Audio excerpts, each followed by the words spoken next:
Morning, welcome to all. I hope सब लोग ठीक होंगे, बेहतर होगा। चलिएगा आज की क्लास स्टार्ट करते हैं। जैसा कि पिछले 3 क्लासेज में हमने पिछले 2 क्लासेज में प्रीपोजिशन को कवर किया, तो प्रीपोजिशन में हमने सीखा प्रीपोजिशन होता क्या है, कैसे उसको यूज करते हैं, कौन कौन से वर्ड्स हैं जिसके साथ प्रीपोजिशन नहीं आते हैं, कब अब पर्सन आए तो कौन सा प्रीपोजिशन आता है, थिंग आए तो कौन सा प्रीपोजिशन आता है, प्लेस के लिए कौन सा प्रीपोजिशन यूज करते हैं, थिंग के लिए कौन सा, टाइम के लिए कौन सा, बहुत सारी चीजें हम लोगों ने सीखी। तो आज की क्लास में हम लोग प्रीपोजिशन को ही पढ़ेंगे, लेकिन इस क्लास का नाम पार्ट 3 होगा। तो आज की क्लास में हम लोग देखेंगे कि कुछ फिक्स प्रीपोजिशन कब काम करते हैं, उन वर्ड के साथ किसी भी परिस्थिति में, किसी भी सेंटेंस में हम सभी उन्हीं फिक्स प्रीपोजिशन का ही यूज करते हैं, उसको हम स्किप नहीं कर सकते हैं। कुछ ऐसे वर्ड्स फिक्स हैं, एग्जाम में जब आ जाते हैं तो विद्यार्थी कंफ्यूज हो जाते हैं, टू लगेगा, ऑफ लगेगा, विथ लगेगा। तो यदि इन प्रीपोजिशन की लिस्ट को आप मगअप कर लेते हैं, आई मीन टू से याद कर लेते हैं, तो बहुत आसानी से आपके प्रीपोजिशन का टॉपिक कवर हो जाएगा। Let's start our class. देखिएगा, कुछ ऐसे वर्ड्स हैं जिनके साथ कोई प्रीपोजिशन नहीं लगता है, लेकिन कब जब एक्टिव वॉइस की बात करते हैं, कौन कौन से ऐसे वर्ड्स हैं, और पैसिव वॉइस में बाई लगता है। तो कौन कौन से हैं देखिएगा, असिस्ट है, रिजेंबल है, इंटर है, रिच है, ठीक ना। हम लोग देखेंगे असिस्ट है, रिजेंबल है, इंटर है, रिच है, ऑर्डर है, अटैक है, रेसिस्ट है, पिक है, परवेड है, रिक्वेस्ट है, प्रीसीड है, सक्सीड है, अफर्ड है, इन्फॉर्म है, बेनिफिट है, ओबे है, कंपनी है, वॉयलेट है और कॉम्बट है। ऐसे वर्ड्स हैं जिनके साथ कोई भी प्रीपोजिशन का यूज नहीं किया जा सकता किसी भी परिस्थिति में एक्टिव वॉइस में। पैसिव वॉइस में तो कुछ फिक्स प्रीपोजिशन तो काम करते ही करते हैं तथा बाई भी यूज किया जाता है, ठीक ना। तो ये पॉइंट आप समझ गए होंगे, इसको नोट डाउन कर लीजिएगा कि इन वर्ड्स के बाद हम कोई भी प्रीपोजिशन का यूज नहीं कर सकते। यदि प्रीपोजिशन आया है सेंटेंस में तो हम उसको रिमूव कर देंगे और हमारा सेंटेंस करेक्ट हो जाएगा। इसको स्क्रीनशॉट ले लीजिएगा, नोट डाउन भी कर लीजिएगा।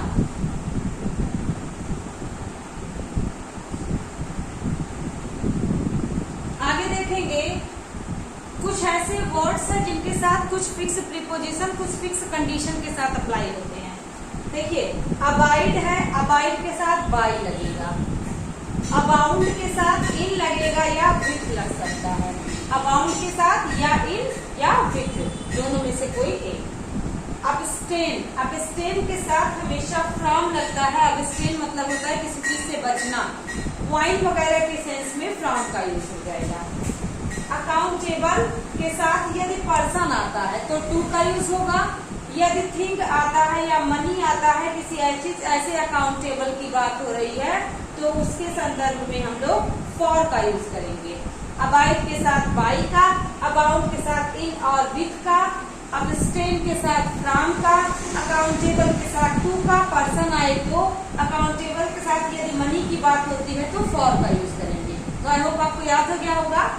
अग्री, अग्री मीन्स होता है सहमत होना, सभी विद्यार्थी जानते हैं।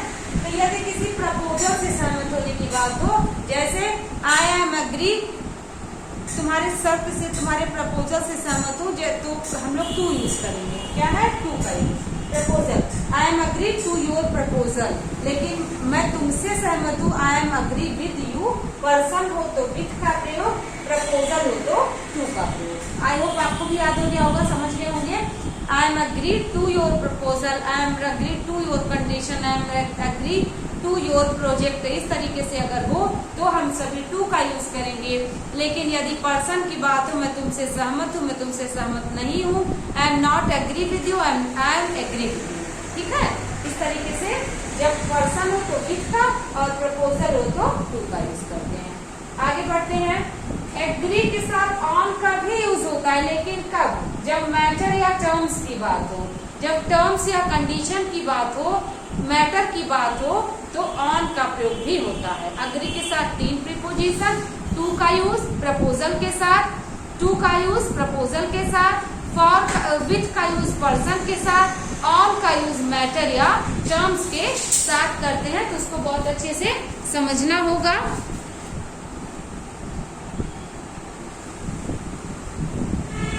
अग्री के साथ टू का प्रयोग प्रपोजल के सेंस में, अग्री का उसके साथ विथ का प्रयोग पर्सन के सेंस में, एग्री के साथ ऑन का प्रयोग मैटर या टर्म्स के कंडीशन में करते हैं। अब देखिए एंग्री की बात होती है। एंग्री मतलब होता है गुस्सा होना या क्रोधित होना। पर्सन हो तो क्या यूज करेंगे, थिंग हो तो क्या यूज करेंगे, कोई प्रपोजल या कोई प्रोजेक्ट हो तो क्या यूज करेंगे। ध्यान से देखेंगे, एंग्री के साथ यदि किसी थिंग की बात हो कि जैसे मैं तुम्हारे रिएक्ट पर गुस्सा हूँ, मैं तुम्हारे बर्ताव पर गुस्सा हूँ, मैं तुम्हारे प्रपोजल पर गुस्सा हूँ, मैं तुम्हारे बर्ताव पर गुस्सा हूँ, जो भी आप समझे, उसके साथ क्या यूज करेंगे, उसके साथ हम लोग थिंग का, थिंग हो तो एट का यूज करेंगे। Angry at your answer, angry at your project, angry at your reaction, इस तरीके से। लेकिन जब एंग्री के साथ कॉज की बात हो, जैसे तुम्हारे गुस्से का कारण क्या है, तो ऐसे सेंस में तुम्हारे गुस्से का कारण की बात हो, जब कॉज की बात हो, रीजन की बात हो, तो उसके लिए हम लोग फॉर का यूज करेंगे। ध्यान से समझिएगा, एंग्री के साथ एट का यूज थिंग के संदर्भ में, एंग्री के साथ फॉर का यूज कॉज के संदर्भ में, एंग्री के साथ जब पर्सन हो तो विथ की बात करते हैं। आपको मैंने फर्स्ट क्लास में ही बताया था कि जब कभी भी ऐसी बात हो कि आप समझ न पाए कि हम क्या लगाएं, फॉर लगाएं, विथ लगाएं, एट लगाएं, ऑन लगाएं, तो ज्यादातर कंडीशन में पर्सन के साथ विथ का यूज होता है जब तक इंस्ट्रूमेंट की बात ना हो, कि जैसे इंस्ट्रूमेंट कोई यंत्र की बात हो, कोई मशीन की बात हो, कोई औजार की बात हो, टूल्स की बात हो, तो विथ का प्रयोग वहां करेंगे। लेकिन जब आप ऐसे फंस जाए कि एट का लगाएं, कि ऑन का लगाएं, कि विथ का लगाएं, कि फॉर का लगाएं, तो यदि आपके सेंटेंस में पर्सन का जिक्र हो रहा है तो ज्यादातर टाइम विथ करेक्ट हो जाता है। ठीक है, तो यहाँ ऐसे सेटिस्फाई है, सरप्राइज है, इस तरीके से आपने पढ़ा होगा कि जब satisfy with you, satisfy at your reaction, इस तरह से। तो एंग्री के साथ थिंग हो तो एट, एंग्री के साथ कॉज दिखाया जाए तो फॉर, एंग्री के साथ पर्सन की बात हो तो विथ का प्रयोग करते हैं। आगे देखेंगे एनॉयड। एनॉयड मीन्स होता है गुस्सा दिलाना, किसी को परेशान करना, किसी को खींच दिलाना या किसी को इरिटेट करना, तो उसको कहते हैं एनॉयड। तो क्या हो जाएगा, यदि पर्सन की बात हो तो विथ, यहाँ देखिए पर्सन जहाँ भी आ रहा है ज्यादातर टाइम विथ का ही यूज होता है। ठीक है, तो यहाँ पे पर्सन हो तो विथ लगाएंगे। एनॉयड मतलब गुस्सा दिलाना, पर्सन विथ। एनॉयड के साथ अगर किसी थिंग की बात हो तो एट का यूज हम कर सकते हैं। अब देखिए नेक्स्ट है अनॉक्शियस। एनॉक्शियस कहते हैं, इसकी स्पेलिंग ध्यान से देख लीजिए, ANXIOUS, इसको एनॉक्शियस पढ़ा जाता है। कई लोग एनॉक्शियस भी पढ़ते हैं, तो उसका प्रोनाउंसिएशन का अपना रोल है।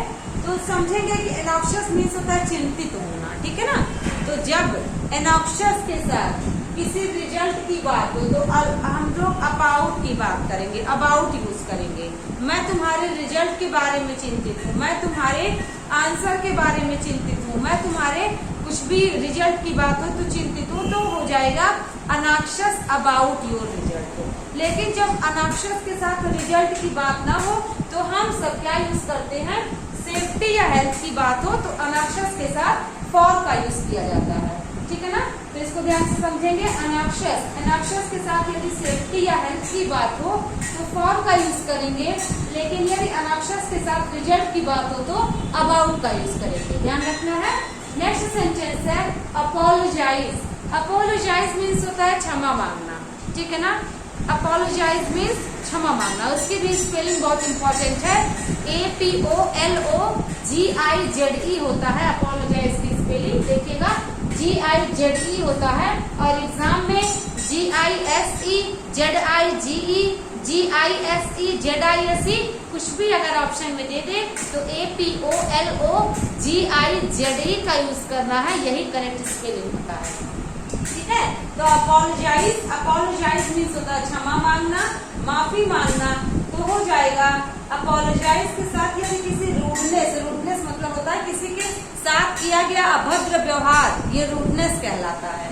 तो जब रूडनेस की बात होती है तो फॉर यूज करेंगे, और यदि पर्सन की बात होती है तो टू का यूज करेंगे। ध्यान रखना है, रूडनेस की बात हो तो फॉर का यूज करेंगे, पर्सन की बात हो तो अपोलोजाइज के साथ टू का यूज करेंगे। ओके, बहुत ही इंपॉर्टेंट है। आगे बढ़ते हैं, नेक्स्ट है अपील। सभी विद्यार्थी इंटरमीडिएट की क्लास में अपील फॉर मर्सी पढ़े होंगे। मर्सी मीन्स होता है दया। तो मर्चेंट ऑफ वेनिस का ये है पॉइंट, एक 14 लाइन की होती है ना मर्चेंट ऑफ वेनिस सोनेट है, तो उसमें अपील फॉर मर्सी पोर्शिया कहती है, तो उसमें फॉर वर्ड आपने सुना होगा, अपील फॉर मर्सी। तो कहाँ पे अपील के साथ टू का यूज करते हैं, कहाँ पे अपील के साथ अगेंस्ट का यूज करते हैं, कहाँ पे अपील के साथ फॉर का यूज करते हैं, उसको समझने का प्रयास करेंगे। देखिए, अपील के साथ टू का यूज होगा जब पर्सन की बात हो। मैं तुमसे अपील करता हूँ, आई अपील टू यू, समझिएगा। पर्सन हो तो to, I appeal to you. यहाँ देखिए विथ वाला आइडिया फेल हो गया कि अपील के साथ जब पर्सन हो तो विथ लगता है, इसलिए ज्यादातर टाइम विथ लगता है, हमेशा विथ नहीं लगता है। इस बात को हमेशा ध्यान रखिएगा। तो अपील के साथ यदि पर्सन की बात हो तो टू लगता है, आई अपील टू यू। लेकिन जब रूडनेस या हेल्प की अपील की जाए, मेरे साथ दुर्व्यवहार मत करो, मेरी हेल्प करो, तो I appeal for your help, मैं तुमसे मदद की अपील करता हूँ, I appeal to you for help, I appeal to you, person आया तो टू, फॉर आया तो हेल्प, ठीक ना। समझेंगे, अपील के साथ पर्सन हो तो टू, अपील के साथ फॉर हो तो रूडनेस या हेल्प की बात करेंगे। अपील के साथ अगेंस्ट जब हो तो डेथ सेंटेंस मतलब होता है कैपिटल पनिशमेंट। इसका मीन्स होता है मृत्यु की सजा। जब किसी को मृत्यु की सजा दी जाती है या जब किसी को सजा दी जाती है तो कोर्ट में अपील किया जाता है, तो उस सजा के लिए नहीं, सजा को नहीं, सजा के खिलाफ अपील किया जाता है। तो खिलाफ का मतलब विद्यार्थियों को पता है, अगेंस्ट यूज करेंगे। तो जब भी डेथ सेंटेंस या कैपिटल पनिशमेंट की बात होगी तो सेंटेंस में अपील के साथ अगेंस्ट का यूज किया जाएगा, बहुत ही इम्पोर्टेंट है, समझेंगे। डेथ सेंटेंस मीन्स होता है फांसी की सजा या मौत की सजा, और एक आइडिया में कैपिटल पनिशमेंट मीन्स होता है मृत्यु की सजा या सजाए मौत, है ना। तो इसलिए समझेंगे, पर्सन हो तो अपील के साथ टू, हेल्प या रूडनेस की बात हो तो फॉर, और अगेंस्ट का यूज तब करेंगे जब डेथ पनिशमेंट या डेथ सेंटेंस की बात होगी। सेंटेंस मीन्स भी होता है फांसी की सजा। अप्लाई, अप्लाई आप देखोगे अप्लाई टू लिखें कि अप्लाई फॉर लिखें, कई बार कंफ्यूज हो जाते हैं। तो जब व्यक्ति को अप्लाई किया जाता है तो कौन सा प्रीपोजिशन यूज होता है, और जब पर्सन को अप्लाई किया जाता है तो कौन सा प्रीपोजिशन यूज होता है, उसको समझेंगे। ध्यान रखना है, जब पर्सन हो तो अप्लाई के साथ टू लगेगा, ठीक है। मैं तुमको अप्लाई किया हूँ, किसके लिए, इस पोस्ट के लिए, तो for this post, I apply to you for this post. Person हो तो टू, पोस्ट हो तो फॉर का यूज करते हैं। देखिए यहाँ लिखा है अप्लाई के साथ टू पर्सन के लिए, अप्लाई के साथ फॉर एक पोस्ट के लिए लिखते हैं। आगे बढ़ेंगे, अराइव के साथ एट और अराइव के साथ इन का प्रयोग। जब किसी पर्टिकुलर प्लेस पे पहुंचते हैं तो अराइव के साथ एट लगता है, लेकिन वहीं जब किसी देश में पहुंचने की बात होती है तो अराइव के साथ इन का प्रयोग होता है। ध्यान रखेंगे, आपने पढ़ा भी है कि एट का प्रयोग छोटे स्थानों के लिए और इन का प्रयोग बड़े स्थानों के लिए, और आपने तो इस संदर्भ में भी देखेंगे, समझने का प्रयास करेंगे तो भी कंफर्म हो जाता है। अराइव के साथ एट लगेगा तो प्लेस, अराइव के साथ इन लगेगा तो कंट्री के सेंस में, मैं इस देश में पहुंच गया हूँ, आई अराइव्ड इन दिस कंट्री या इन अमेरिका। लेकिन मैं किसी प्लेस की बात करें पर्टिकुलर तो आई arrive at railway station, I arrived at, है ना, कुछ भी आप पर्टिकुलर प्लेस को इंडिकेट कर सकते हैं। तो प्लेस की बात हो तो एट लगेगा अराइव के लिए, अराइव मीन्स होता है पहुंचना, और किसी देश में पहुंचने की बात हो तो इन का प्रयोग होगा। It's very easy and most important. Next one is beg. Beg means होता है भीख मांगना या किसी से याचना करना। तो बेग के साथ फॉर कब लगेगा और बेग के साथ फ्रॉम कब लगेगा, तो बेग के साथ फॉर लगेगा जब किसी से हेल्प की भीख मांगी जाए। बेग फॉर योर हेल्प, मतलब आपसे मदद की भीख मांग रहा हूँ, ऐसे सेंस में बेग के साथ फॉर लगेगा। लेकिन जब किसी व्यक्ति से बात किया जाए कि तुमसे, तो beg from you for your help. Beg के साथ फ्रॉम पर्सन के लिए, बेग के साथ फॉर हेल्प के लिए, ठीक है ना। तो इसको बहुत अच्छे से ध्यान रखिएगा। इस लिस्ट को आप स्क्रीनशॉट ले लीजिए। आगे हम लोग कुछ और मोस्ट प्रीपोजिशन को, फिक्स प्रीपोजिशन को पढ़ते हैं। आगे बढ़ते हैं। नेक्स्ट है ब्लाइंड। ब्लाइंड के साथ, ब्लाइंड मीन्स होता है अंधा होना। जब ब्लाइंड के लिए वन फॉल, जैसे कहते हैं ना कि तुम अपनी गलतियों को लेकर के, अपने बेटे को लेकर के या किसी की एक्टिविटीज के प्रति अंधे हो जाना, ध्यान ना देना, तो उसको कहते हैं कि तुम अंधे हो गए, तुम्हें अपनी गलतियां दिखाई नहीं देती, ऐसे वर्ड्स का यूज करते हैं। तब ब्लाइंड के साथ टू का यूज करते हैं। और जब ब्लाइंड एक आंख से अंधा होने की बात होती है, ऑर्गन वाले ब्लाइंड की बात होती है, तो उसके साथ हम सभी ऑफ का यूज करेंगे। He is blind of an eye, मतलब एक आंख का अंधा या one eye person, one eye person भी कहते हैं उसको, मतलब एक आंख का अंधा, ठीक है। और जब गलतियों के प्रति अंधे की बात हो तो टू का यूज करते हैं। Next one is careful. Careful means होता है कि परवाह करना, किसी चीज का ख्याल रखना। तो ऐसे सेंस में जब किसी के स्वास्थ्य के परवाह की बात की जाए या किसी के ड्रेस पर ध्यान देने की बात की जाए, तो वहां पर हम सभी केयरफुल के साथ अबाउट का यूज कर सकते हैं। ध्यान रखना होगा, जब किसी के स्वास्थ्य की बात हो या जब ड्रेस पर ध्यान देने की बात हो, तो वहां पर अबाउट का यूज होगा। लेकिन जब किसी के कार्यों पर ध्यान देने की बात हो, तो वहां पर विथ का यूज किया जाएगा। फिर से समझेंगे, किसी के स्वास्थ्य के लिए, ड्रेस के लिए केयरफुल अबाउट, लेकिन किसी के कार्य के प्रति ध्यान देना तो विथ का यूज हो जाएगा। आगे बढ़ते हैं। चार्ज। चार्ज के साथ मैन पर चार्ज लगे तब भी विथ लगेगा, क्राइम के लिए चार्ज लगे तो भी विथ लगेगा। चार्ज मतलब होता है कि आप कह सकते हो कि इस पर इतना चार्ज किया गया है, मतलब आप मुआवजा कह सकते हो, कंपेंसेशन, या आप कह सकते हो कि उसको पेनाल्टी देना। तो चार्ज जब मैन के लिए हो तब भी विथ और क्राइम के लिए हो तब भी विथ लगेगा। आगे बढ़ते हैं। कंपेयर। कंपेयर मीन्स होता है किसी की तुलना करना, ठीक है। तो कंपेयर के साथ जब पर्सन से पर्सन की तुलना हो तो विथ लगेगा, लेकिन जब सिमिलर थिंग्स की बात हो तो कंपेयर के साथ टू लगेगा। यहीं पर और ध्यान देने की बात है कि यदि सेंटेंस में सीनियर दिया है, सीनियर दिया है, ध्यान रखेंगे, यदि सेंटेंस में क्या है, सीनियर दिया है, जूनियर दिया है, सुपीरियर दिया है, प्रीफर दिया है, प्रिफरेबल दिया है, ठीक है ना। Senior, junior, superior, prefer, preferable, ये सारे वर्ड्स दिए हैं। तो कंपैरेटिव डिग्री में तुलना के लिए इनके साथ दैन का यूज किया जाता है। इसको नोट डाउन कर लीजिएगा। सीनियर हो गया, सुपीरियर हो गया, जूनियर हो गया, प्रीफर हो गया और प्रिफरेबल हो गया। कंपैरेटिव डिग्री में इन वर्ड्स के साथ तुलना के लिए दैन का प्रयोग न करके हम सभी टू का यूज करते हैं।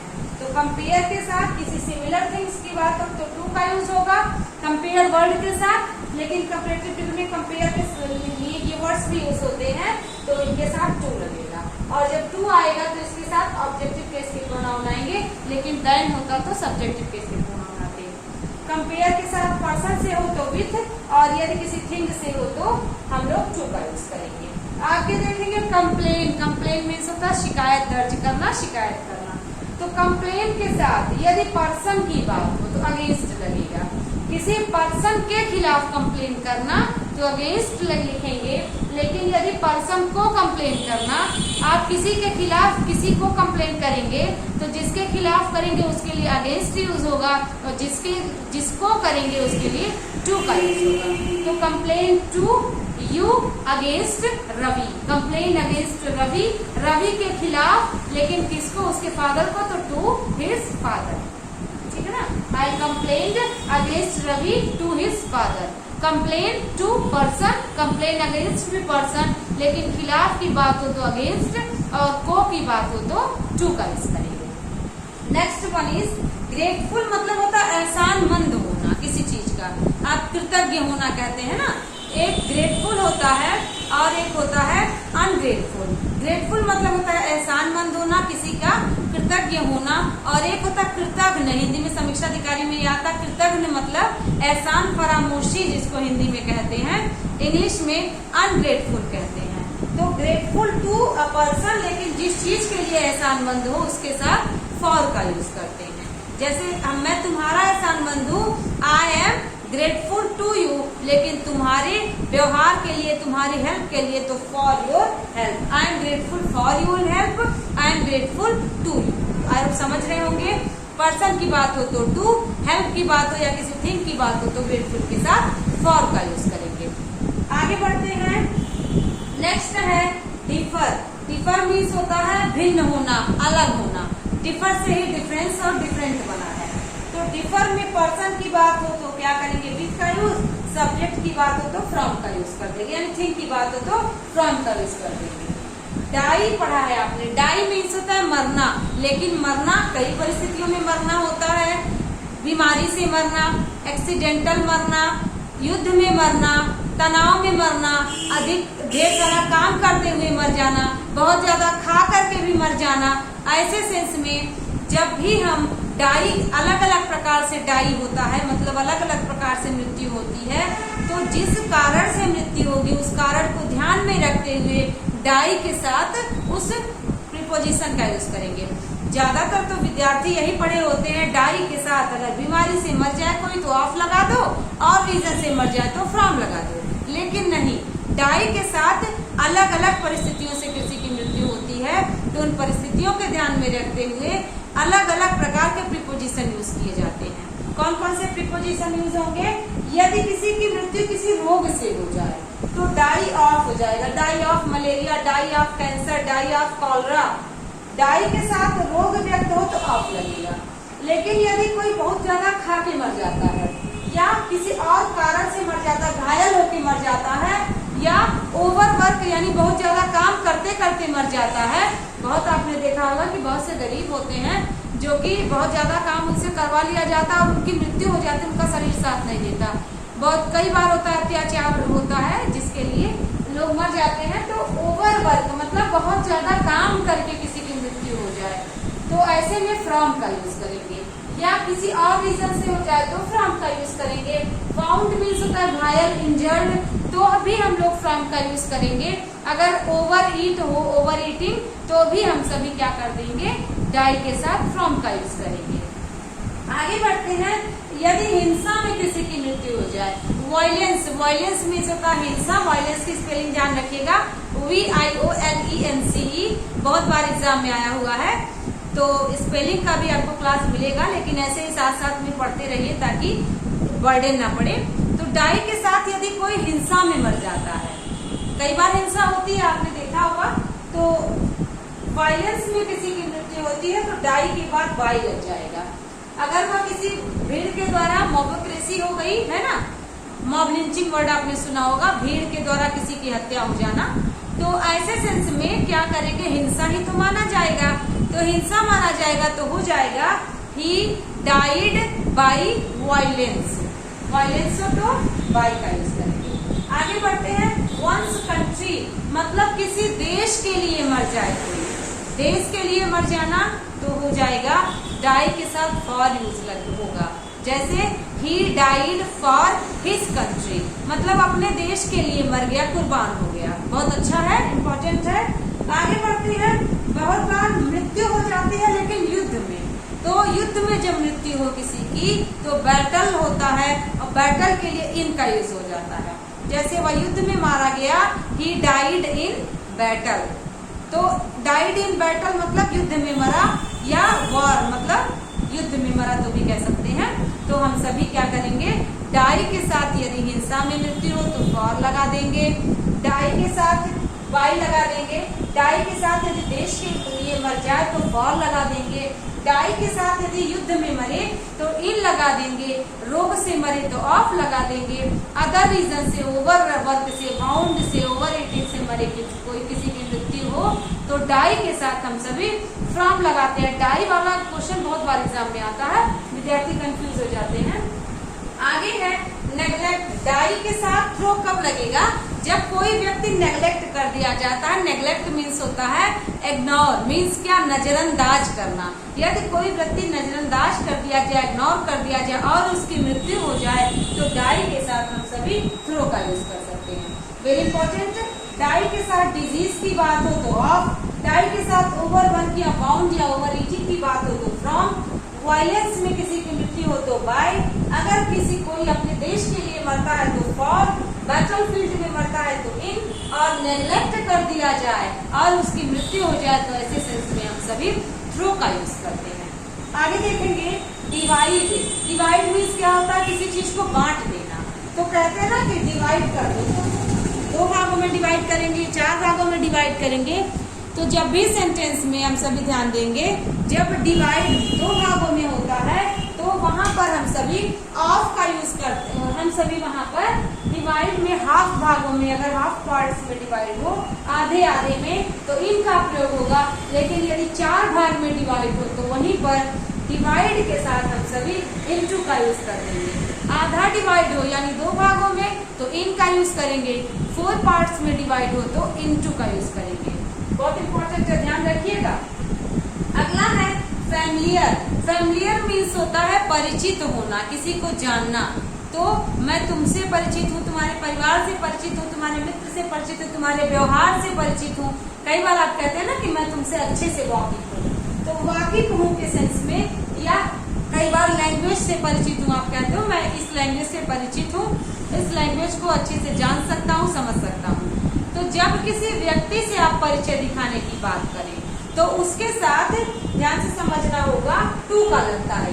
जैसे मैं उससे परिचित हूँ, I am familiar to him, I am familiar to you, with you नहीं लिख सकते, यहाँ टू का यूज करते हैं। He is familiar to me, वह मुझसे परिचित है। लेकिन जब भी लैंग्वेज की बात करते हैं कि वह इस भाषा से परिचित है, इस भाषा को जानता है, लैंग्वेज से परिचित है, तो आई am familiar with this language या दैट लैंग्वेज का यूज करेंगे। यानी कि आई am familiar with English, I am familiar with French, I am familiar with Hindi. जब लैंग्वेज की बात करेंगे तो विथ का यूज होगा, लेकिन जब लैंग्वेज की बात नहीं करेंगे, पर्सन की बात करेंगे, तो वहां पे हम सभी टू का यूज करेंगे। बहुत इंपॉर्टेंट है, तो आपने समझ लिया होगा। अगला देखेंगे गुड। गुड के साथ एट कब लगता है और गुड के साथ फॉर कब लगता है। देखिए गुड मीन्स होता है अच्छा होना, लेकिन जब गुड के साथ आप कहो कि किसी सब्जेक्ट की स्पेशलिटी दिखानी हो कि मैं मैथ में अच्छा हूँ, मैं इंग्लिश में अच्छा हूँ, मैं हिंदी में अच्छा हूँ, तो आपको कहना पड़ेगा I am good at English, I am good at maths, I am good at mathematics, I am good at Hindi. जब आप सब्जेक्ट में विषय विशेषज्ञता की बात करें या अच्छा जो बताने की बात करें तो गुड के साथ वहां पर एट का प्रयोग होता है। लेकिन जब आप स्वास्थ्य के अच्छे होने की बात करें तो हो जाएगा गुड फॉर हेल्थ, है ना। तो हो जाएगा गुड हो तो फॉर तब लगेगा जब हेल्थ से स्वस्थ होने की, अच्छे होने की बात करें, ठीक ना। और जब सब्जेक्ट की बात करें अच्छा होने के संदर्भ में, तब हम सभी गुड के साथ एट का यूज कर सकते हैं। और गुड के साथ एट बहुत बार एग्जाम में आया है, इस बात को ध्यान रखिएगा। डाई के साथ ऑफ, फ्रॉम, इन, थ्रो कब आएगा इसको भी ध्यान रखना होगा। Junior, superior, interior, prefer, preferable के साथ टू आएगा, इसका भी ध्यान रखना होगा। यहाँ पर देखेंगे ब्लाइंड के साथ टू, ब्लाइंड के साथ ऑफ, केयरफुल के साथ विथ और अबाउट, कंप्लेन के साथ अगेंस्ट कब आएगा, टू कब आएगा, फॉर कब आएगा। बहुत बार एग्जाम में पूछे जाते हैं ये सारे प्रीपोजिशंस। और जब आपको एग्जैक्ट रूल नहीं पता होता है तो आपसे गलती हो सकती है। बहुत अच्छे से पढ़िएगा, इसको स्क्रीनशॉट ले लीजिए, ध्यान से देखिएगा।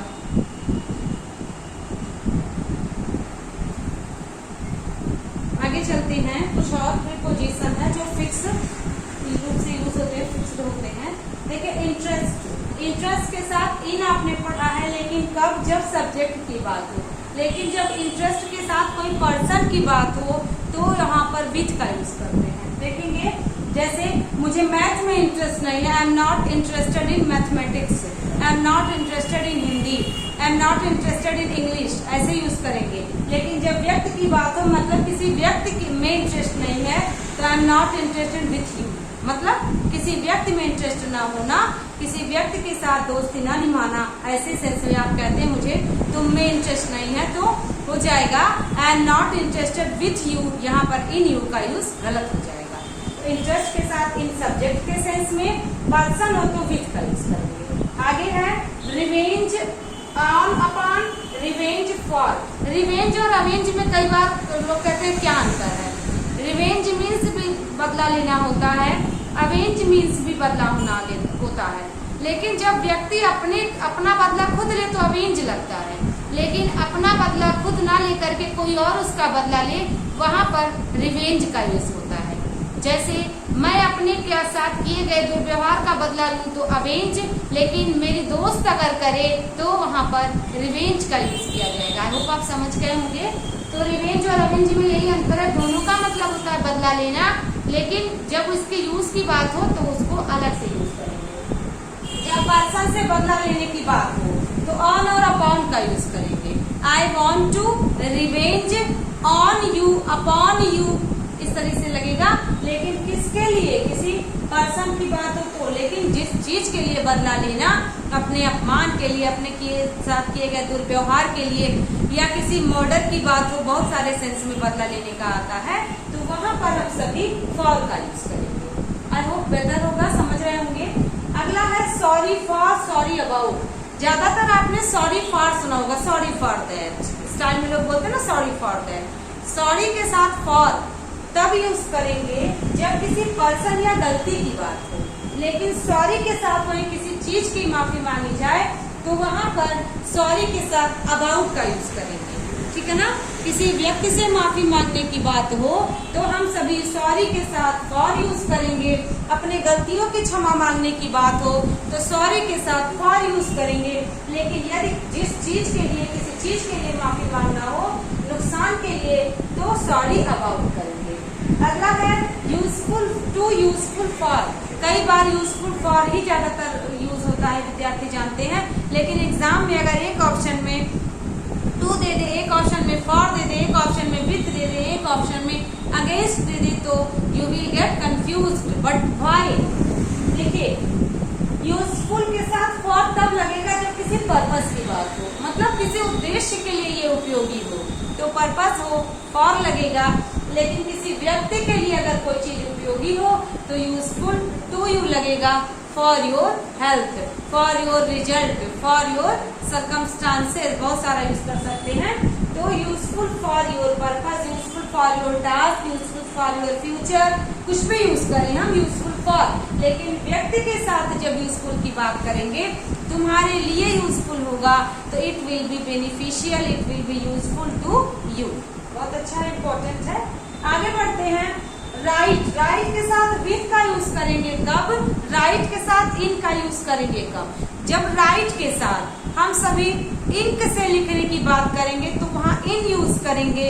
लेकिन किसी इंस्ट्रूमेंट की बात करेंगे, जैसे पेन, पेंसिल, मार्कर, स्केच, आप कुछ भी कह सकते हैं, तो उसके साथ इंस्ट्रूमेंट के सेंस में विथ का यूज होगा। अदरवाइज इंक की बात करेंगे तो इन का यूज होगा। बहुत अच्छा है, इम्पोर्टेंट है।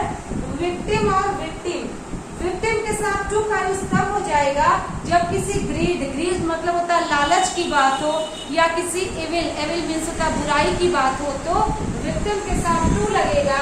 अदरवाइज जब किसी ट्रिक या सर्कमस्टांसेस की स्पेलिंग ध्यान से लिखिएगा, CIRCUMSTANCES। सर्कमस्टांसेस मीन्स होता है परिस्थितियां एवं दशाएं। ये भी एग्जाम में बहुत बार पूछा गया है। सर्कमस्टांसेस हो गया, सस्टेनेबल हो गया, कंटेम्पोरेरी हो गया, हैमरेज हो गया, मिसकैरेज हो गया, कंसीव हो गया, रिसीव हो गया, डिसीव हो गया, हैमरेज हो गया, बहुत सारे स्पेलिंग्स हैं। अकोमोडेट हो गया, जो कि बार बार एग्जाम में पूछे जाते हैं, तो स्पेलिंग भी साथ साथ देखते चलिएगा, सर्कमस्टांसेस की स्पेलिंग, ठीक है ना।